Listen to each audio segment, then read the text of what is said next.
से EPRG framework देखना है हमें, ठीक है। चलो देखते हैं EPRG फ्रेमवर्क होता क्या है। EPRG, ई का मतलब है ethnocentric, P polycentric, regiocentric and G for geocentric.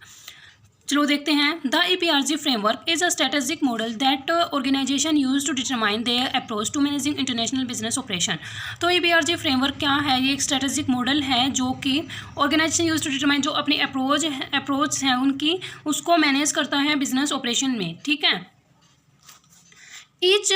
Each orientation represent a different strategic mindset and approach to conducting a business on a global scale। और जो ये हमारी ओरिएंटेशन है, सभी सारी अलग अलग ओरिएंटेशन के पास अपनी डिफरेंट स्ट्रेटजीज होती हैं माइंडसेट करने की और अप्रोचेज, माइंडसेट स्ट्रेटजिक और जो अप्रोच है हमारे इनके पास। हाँ ठीक है, एक बार दोबारा देखते हैं इसको, बीच में आवाज़ कट गई थी। जो ये EPRG फ्रेमवर्क है, ये एक स्ट्रेटेजिक मॉडल है जो कि ऑर्गेनाइजेशन डिटरमाइन करती है अप्रोच को मैनेज करने में, approach to managing, sorry guys दोबारा देखते हैं इसको। जो EPRG फ्रेमवर्क है, ये एक स्ट्रेटेजिक मॉडल है और जो ऑर्गेनाइजेशन यूज़ करती है इन अप्रोचेस को जो बिजनेस ऑपरेशन को मैनेज करने में। और जो ये ओरिएंटेशन है ये रिप्रेजेंट करती हैं स्ट्रेटेजिक एंड अप्रोचेस को जो बिजनेस को ग्लोबल स्केल पर कंडक्टिंग करने में हेल्प करती हैं। तो ये था हमारा EPRG फ्रेमवर्क का मीनिंग। अब देखते हैं E4 क्या होता है। तो सेंट्रिक अप्रोच होती है। इसमें क्या होता है, in this approach the organisation primary focus is on its home country and the entire process of managing global business operation is centralised in domestic nation via the organisation headquarter. इसमें क्या बोल रखा है कि हमारा जो प्राइमरी फोकस रहेगा वो होम कंट्री में रहेगा और जो एंटायर प्रोसेस हो रही है ग्लोबल बिजनेस ऑपरेशन में वो सेंट्रलाइज की जाती है होम कंट्री के द्वारा, जहां उसका हेडक्वार्टर है उसके द्वारा। मतलब कि जो हमारी होम कंट्री में जो हमारा बिजनेस है, जो स्ट्रेटजी वहाँ फॉलो की जा रही है होम कंट्री में, वही सेम स्ट्रेटजी ग्लोबल बिजनेस में फॉलो की जाएगी। और जो होम कंट्री में हमारा स्ट्रेटजी फॉलो की जा रही है, जैसे वहाँ वर्क किया जा रहा है, सेम वही वर्क किया जाएगा और वो कंट्रोल किया जाता है होम कंट्री के द्वारा। ये थे हमारे एथोसेंट्रिक अप्रोच। इसके फीचर्स देखते हैं। Products are manufactured domestically and exported as it is. Product manufacture किए जाएंगे डोमेस्टिक होम कंट्री में और एक्सपोर्ट किए जाएंगे बाहर। A single standardise marketing strategy is applied. Strategy is applied globally without considering local market. जो स्ट्रेटजी हमारे local market में फॉलो की गई है वही ग्लोबल लेवल पर फॉलो की जाएगी। Global customer needs and preference often overlook. जो ग्लोबल कस्टमर्स हैं, प्रेफरेंस है, वो ओवरलुक की जाती है, मतलब ज़्यादा ध्यान नहीं दिया जाता। जैसे होम कंट्री में होम कंट्री ही इन पर ध्यान देती है। Okay, example, a company produce its product in its home country and export them world wide. जो मैंने बताया था पहले, होम कंट्री में प्रोडक्ट बनाएंगे और सेल कहाँ करेंगे, एक्सपोर्ट कहाँ करेंगे, बाहर करेंगे, without making and significant changes to cater the preference and the demands of a foreign customer.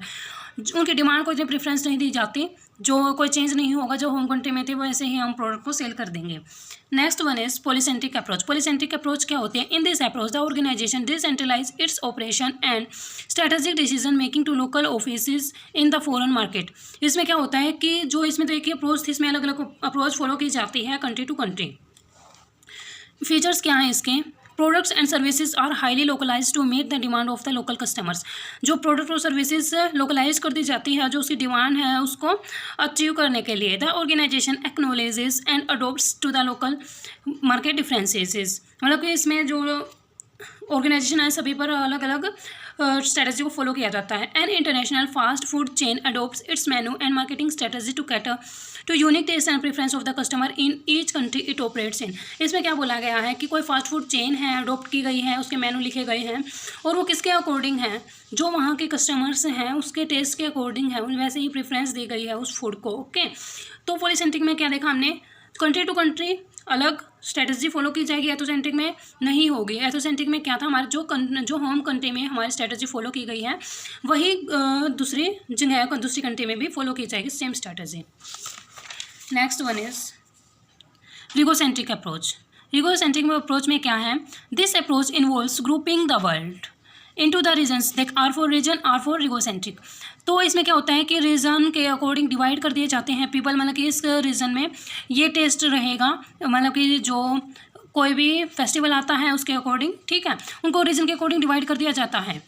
Each region is treated as distinct. International marketing of product and services are adopted to suit the broader need of each region. मतलब region के according ही product को बनाया जाता है. Features क्या है इसके? Regions are based on similarities. Regions जो वहाँ के रीजन है वो सिमिलरिटीज़ पर बेस्ड है, जो उनका कल्चर है, जियोग्राफिक है, ठीक है, और मार्केटिंग करेक्टरिस्टिक्स है. नेक्स्ट है product and services are design according to the common preference and demand of all the customers all the countries within our region. मतलब कि जो डिमांड है और प्रेफरेंस नीड्स है उनके, वो किसके अकॉर्डिंग बनाए जाएंगे, उनके रीजन के अकॉर्डिंग बनाए जाएंगे. Marketing strategy are common for all the foreign market within a given region. जो हमारी फॉरेन मार्केट है तो वहाँ पे क्या है, जो उनका रीजन होगा उनके अकॉर्डिंग ही उनकी स्ट्रेटजी को फॉलो किया जाएगा. Next and last one is geocentric approach. Geocentric approach में क्या बता रखा है? The organization view the entire world as one single market. पूरे वर्ल्ड को एक सिंगल मार्केट के रूप में माना जाता है. इसमें it develops product and services based on global customer needs and the same range of the product and services is offered world wide. जो हमारे सर्विसेज है, प्रोडक्ट है, जहाँ पर मतलब कि एक जगह है वो प्रोवाइड करते तो दूसरी जगह भी वही सेम प्रोडक्ट सेम रेंज में प्रोवाइड किया जाएगा. तो सभी को एक तरीके से ट्रीट किया जाता है यहाँ. Features product and services are standardized and offered uniformly across all market.